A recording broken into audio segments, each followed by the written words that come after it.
Good evening students, welcome to my YouTube channel. आज हम करेंगे 10वीं कक्षा का भूगोल का पाठ संसाधन एवं विकास। सबसे पहले बच्चों, संसाधन क्या होते हैं? वे स्रोत जिनका उपयोग मनुष्य अपनी आवश्यकताओं या इच्छाओं की पूर्ति के लिए करता है उन्हें संसाधन कहते हैं। और हमारे पर्यावरण में उपस्थित हर वस्तु अपने आप में संसाधन है। जैव और अजैव संसाधन क्या होते हैं? कुछ उदाहरण दो। जैव संसाधन, इन संसाधनों की प्राप्ति जैव मंडल बायोस्फीयर से होती है और इनमें जीवन व्याप्त है। उदाहरण के लिए मनुष्य, वनस्पति जगत, प्राणी जगत, मत्स्य जीवन आदि।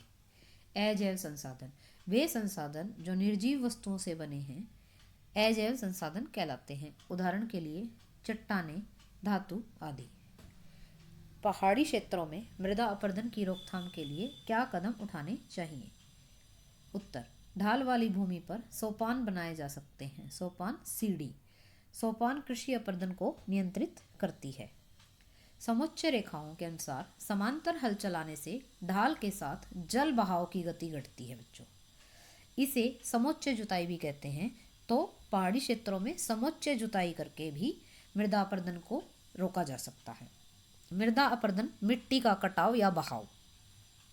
सीढ़ीदार खेती भी यहाँ अपरदन को रोकती है। सीढ़ी नुमा खेत बनाने से भी मिट्टी का बहाव या कटाव कम होता है बच्चों। ढालों पर वृक्षारोपण भी यहाँ अपरदन को रोकता है। अगला प्रश्न, प्राकृतिक संसाधन और मानव निर्मित संसाधन में अंतर स्पष्ट कीजिए। प्राकृतिक संसाधन, ये हमें प्रकृति से प्रत्यक्ष रूप में प्राप्त हुए हैं। इसमें मानव का कोई हाथ नहीं है, ये हमें नेचर ने दिए। मानव निर्मित संसाधन, ये संसाधन मानव द्वारा तैयार किए जाते हैं। प्राकृतिक संसाधन, इन संसाधनों को दो वर्गों जैविक और अजैविक में बांटा जाता है। मानव निर्मित, ये संसाधन केवल एक प्रकार के होते हैं और वो एक प्रकार होता है बच्चों अजैविक। सिर्फ और सिर्फ अजैविक होते हैं, ये जैविक नहीं होते मानव निर्मित। प्राकृतिक, इनके निर्माण में अधिक समय लगता है। मानव निर्मित संसाधन, इनका निर्माण कम समय में हो जाता है। प्राकृतिक संसाधन, खनिज, जल, वन प्राकृतिक संसाधन हैं, ये हमें प्रकृति ने दिए हैं। मानव निर्मित संसाधन, भवन, स्मारक, मशीनें आदि मानव निर्मित संसाधन हैं। अगला प्रश्न है हमारा, खादर तथा बांगर मृदाओं में अंतर स्पष्ट कीजिए। खादर और बांगर, पहले इस साइड दिए बांगर मृदा और खादर मृदा। बांगर, इसे प्राचीन जलोढ़ भी कहते हैं। प्राचीन मतलब पुरानी। खादर, इसे नवीन जलोढ़ कहते हैं।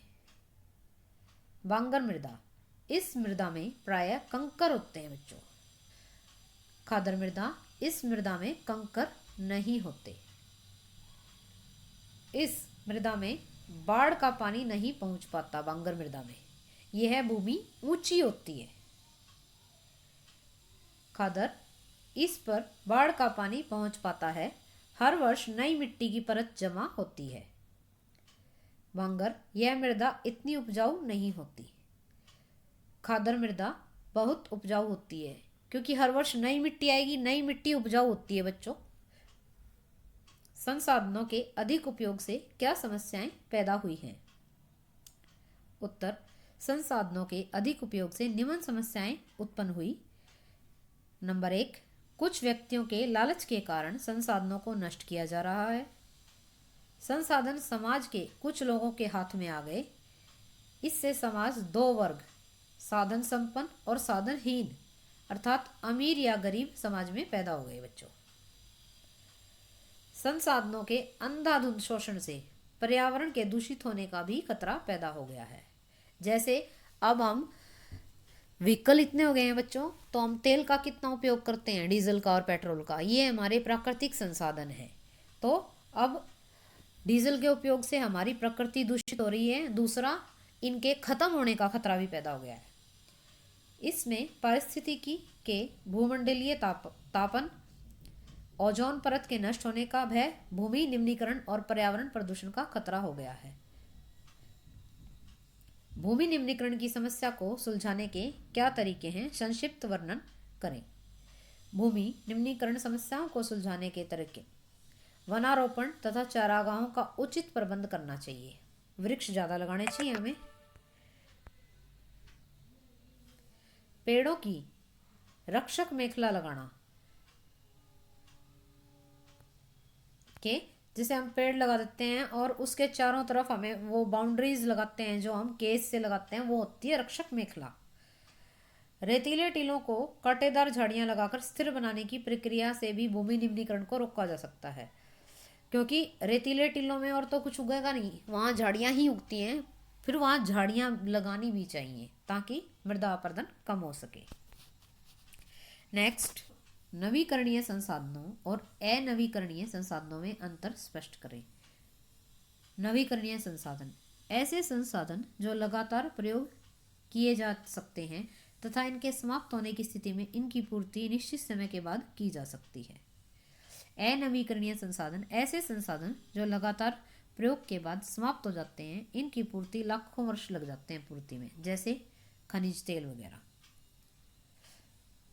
इन्हें पुनः पूर्ति योग्य संसाधन कहा जा सकता है। इन्हें दोबारा इस्तेमाल किया जा सकता है या इनके को दोबारा प्राप्त किया जा सकता है। इन्हें अनापूर्ति योग्य संसाधन कहा जा सकता है। इनकी पूर्ति जल्दी से दोबारा होती ही नहीं। इनके भंडार असीमित हैं। नवीकरणीय के जो हैं असीमित भंडार हैं, लेकिन इनके सीमित हैं। जैसे धरती के नीचे तेल, डीजल और पेट्रोल जो हम निकालते हैं वो एक सीमित है, उसकी एक सीमा है। बेशक से वो बहुत ज़्यादा है, लेकिन एक सीमा है, एक दिन वो ख़त्म हो जाएगा।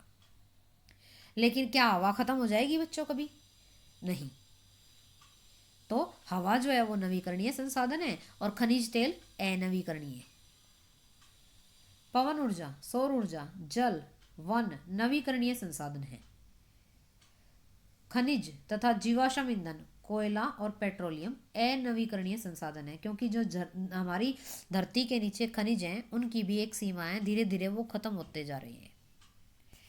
अगला, संसाधन नियोजन क्यों आवश्यक है? नियोजन का मतलब प्लानिंग, किसी चीज को प्लानिंग करके इस्तेमाल करना। संसाधन मानव के जीवन का अनिवार्य हिस्सा है, क्योंकि इनके बगैर काम नहीं चलता। ये मानव के अस्तित्व तथा जीवन को की गुणवत्ता को बनाए रखने के लिए बहुत अनिवार्य हैं, परंतु मानव ने इनका अंधाधुंध उपयोग किया। इससे निम्न समस्याएं उत्पन्न हो गई। कुछ व्यक्तियों के लालच के कारण संसाधनों को नष्ट किया जा रहा है। संसाधन समाज के कुछ लोगों के हाथ में आ गए। इससे समाज दो वर्गों में, संपन्न और साधनहीन या अमीर और गरीब पैदा हो गए समाज में। संसाधनों के अंधाधुंध शोषण से पर्यावरण दूषित होने का भी खतरा है। इससे पारिस्थितिकी के भूमंडलीय तापमान, ओजोन परत के नष्ट होने का खतरा है। भूमि निम्नीकरण और पर्यावरण प्रदूषण का खतरा है। उपरोक्त कारणों के से संसाधनों के उपयोग की योजना बनाना बहुत आवश्यक है। तो बच्चों, ये जो 8वां प्रश्न है इसका उत्तर सेम कौन सा है? ये देखो आप, अभी हमने किया था संसाधनों के अधिक उपयोग से क्या समस्याएं पैदा हुई हैं। तो संसाधनों के अधिक उपयोग से जो जो समस्याएं पैदा हुई हैं, उन्हीं के कारण तो संसाधनों का नियोजन या प्लानिंग करके उनको यूज करना, कम से कम यूज करना या उनको बचाए रखना जरूरी हो गया है। तो ये दोनों उत्तर सेम है। तो आप संसाधनों के अधिक उपयोग से क्या समस्याएं पैदा हुई हैं, अथवा दूसरा प्रश्न क्या है, संसाधन नियोजन क्यों जरूरी है, दोनों का एक ही उत्तर है। तो आप ये देख लेना बच्चों। संसाधन नियोजन किसे कहते हैं? अभी हमने ऊपर किया था प्रश्न, संसाधन नियोजन क्यों जरूरी है। अब संसाधन नियोजन है क्या, इसके 3 स्तर कौन से हैं? हमारे देश में संसाधन सीमित हैं, इनका वितरण भी असमान है, इसीलिए अपने संसाधनों को नियोजित करना बहुत ही आवश्यक है। संसाधन नियोजन के 3 स्तर इस प्रकार हैं। पहले स्तर में संसाधन का सर्वेक्षण करना, मानचित्र बनाना तथा संसाधन के महत्व और गुणों को मापना आता है। दूसरे स्तर पर संसाधन का मूल्यांकन करना, फिर उसके आर्थिक महत्व के आधार पर प्रौद्योगिकी करना आता है। तीसरे पर उसके उपयोग तथा पुनः उपयोग पर बल दिया जाता है। तो ये हमारे संसाधन नियोजन के 3 स्तर हैं बच्चों। अगला प्रश्न, हमें संसाधन के संरक्षण की क्यों आवश्यकता है? आर्थिक विकास और जनसंख्या की वृद्धि के कारण संसाधनों का उपयोग बढ़ गया है। संरक्षण होता है किसी चीज के बचाव करके रखना, किसी को सुरक्षित रखना। तो हमें संसाधनों के बचाव की या कम उपयोग करके ही बचा सकते हैं बच्चों ने हम। तो क्यों आवश्यकता है? आर्थिक विकास और जनसंख्या वृद्धि के कारण संसाधनों का उपयोग बहुत बढ़ गया है। यदि संसाधनों का उपयोग इसी तरह होता रहा तो ये शीघ्र ही समाप्त हो जाएंगे। इससे आर्थिक विकास रुक जाएगा। इससे मानव सभ्यता का अस्तित्व भी खतरे में पड़ जाएगा। निम्न बातों से स्पष्ट है कि संसाधनों का संरक्षण बहुत ही आवश्यक है। जनसंख्या के बढ़ने से आवास के लिए भूमि दुर्लभ हो गई। कृषि भूमि पर दबाव बढ़ रहा है। हमारी पॉपुलेशन बढ़ रही है बच्चों, तो उसको रहने के लिए ज़मीन चाहिए। रहने के लिए ज़मीन के लिए हम क्या इस्तेमाल कर रहे हैं? जिस भूमि पर हम खेती किया करते वहाँ अब हम मकान बनाने लगे।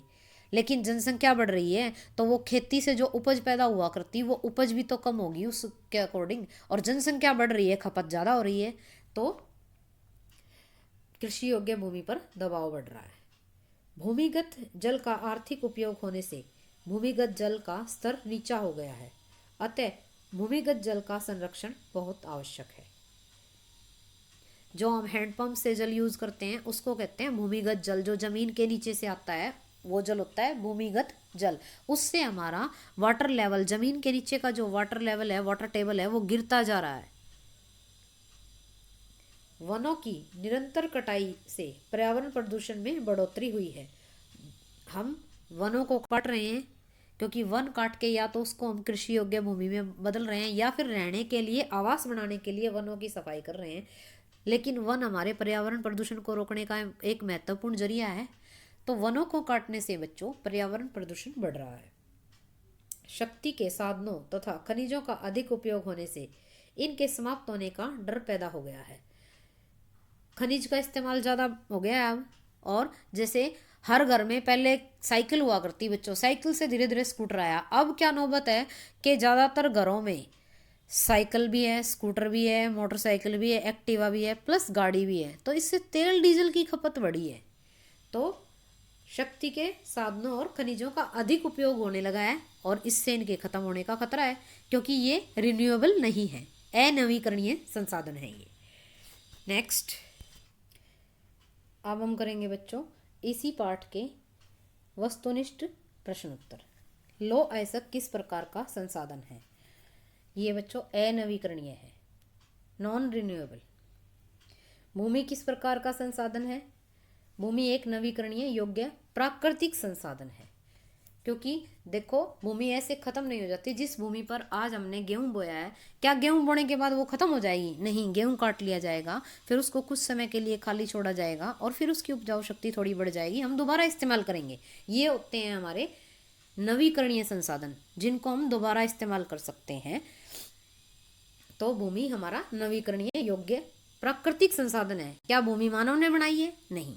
तो इसीलिए ये प्राकृतिक भी है और ये नवीकरण भी है। आयु के आधार पर जलोढ़ मृदाएं कितने प्रकार की होती हैं? 2 प्रकार की, बांगर और खादर। बांगर कौन सी होती है बच्चों? पुरानी जलोढ़ मृदा। और खादर होती है नई जलोढ़ मृदा। भारत के विशाल मैदान किस प्रकार की मिट्टी से बने हैं? तो ये बने हैं जलोढ़ मिट्टी से। राष्ट्रीय वन नीति 1952 के अनुसार कितने प्रतिशत भौगोलिक क्षेत्र वनों के अंतर्गत होना चाहिए? तो ये था बच्चों 33%। भूमि निम्नीकरण के लिए कोई एक कारण बताएं। वनों की कटाई और अति पशुचारण। वनों की कटाई से भूमि का जो है लेवल गिर रहा है, निम्नीकरण हो रहा है, अपरदन हो रहा है।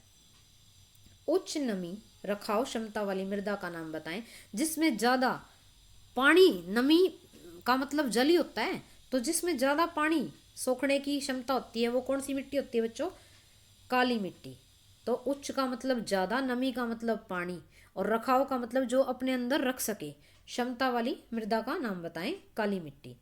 पवन ऊर्जा किस प्रकार का संसाधन है? अभी मैंने बताया था उसमें कि क्या एक दिन पवन खत्म हो जाएगी? नहीं। तो पवन ऊर्जा हमारा नवीकरणीय संसाधन है बच्चों। जो संसाधन हमारे खत्म हो जाएंगे वो अनवीकरणीय होते हैं। अगला प्रश्न, भूमि निम्नीकरण को रोकने के लिए कोई एक उपाय बताएं। देखो, अभी भूमि निम्नीकरण के दो कारण थे, वृक्षों की कटाई और अति पशुचारण, हमने ऊपर ही किया था प्रश्न में। तो जो दो कारण थे उन्हीं को खत्म कर देते हैं, तो इससे हमारा भूमि निम्नीकरण कम हो जाएगा। तो वृक्षारोपण, वृक्षों की कटाई भूमि निम्नीकरण का कारण है, वृक्षों को रोक के भूमि निम्नीकरण को रोका जा सकता है। अति पशुचारण को रोक कर भी भूमि निम्नीकरण को रोका जा सकता है। दो जैव संसाधनों के नाम बताएं, वनस्पति और पशुधन, जिनमें जैविक, जो जैव मंडल से प्राप्त होते हैं हमें, उन्हें कहते हैं पशुधन, जैविक संसाधन। तो जैविक संसाधन कौन से? वनस्पति। वनस्पति में जीवन तो होता है ना बच्चों, पेड़ पौधों में जान होती है, इतना तो पता होगा आपको। और पशुधन, पशुओं से प्राप्त होने वाले भी जैविक संसाधन होते हैं। वे संसाधन जो किसी प्रदेश में विद्यमान होते हैं परंतु उनका उपयोग नहीं किया गया होता, क्या कहलाते हैं? वो कहलाते हैं संभावी संसाधन। पुरानी जलोढ़ मृदा किसे कहते हैं? बांगर को। भारत के कितने प्रतिशत भाग पर पठार विस्तृत हैं? 27% पर। खादर क्या है? खादर नई जलोढ़ मृदा है, या नई जलोढ़ मृदा किसे कहते हैं? वो खादर को कहते हैं। नेक्स्ट, भारत का कुल क्षेत्रफल कितना है? भारत का कुल क्षेत्रफल है बच्चों 32.8 या 32,87,263 वर्ग किलोमीटर। भूषण क्या अर्थ है? अपरदन तथा क्षीणता से भूमि का विनाश भूषण कहलाता है।